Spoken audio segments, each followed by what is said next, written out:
Leo and the Whispering Cave. Leo and his world-schooling family stood at the mouth of the Tham Luang cave. This was their learning adventure of the day. The cave's opening was like a giant stone mouth yawning at the jungle. "This is where it happened," said their guide, a kind man named Mr. Anand, his voice deep and respectful. "This is where the Wild Boars football team showed the world how strong hope can be." As they walked into the cool darkness, Leo's father switched on his powerful flashlight. Mr. Anand told them how the monsoon rains had flooded the cave, trapping the 12 boys and their coach. For weeks, the whole world held its breath, he said, his voice echoing off the damp walls. They were lost in the dark. While the adults talked about the heroic divers, Leo's eyes drifted away. He spotted something on a low wall, away from the main path. It wasn't a jagged crack or a water stain.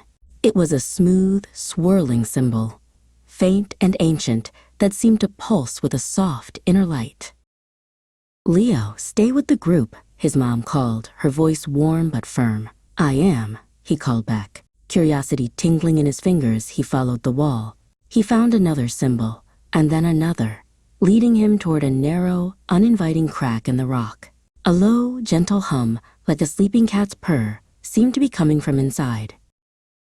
"Just looking over here," Leo called out, his voice sounding small. He squeezed into the passage. The air grew still and smelled of deep earth and distant rain. The humming grew stronger, vibrating in his chest. It wasn't scary. It felt like a welcome. The passage opened into a small, secret chamber.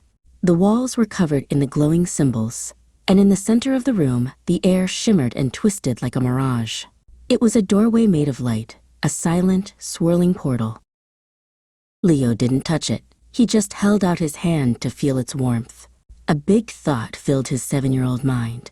Did the boys find this place? Is this how they survived? Not by escaping the cave, but by escaping their fear? He imagined the 12 boys and their coach, not huddled in the cold dark, but sitting in the warm glow of this chamber. He pictured them finding strength in the magic, a secret that made them brave while they waited to be found.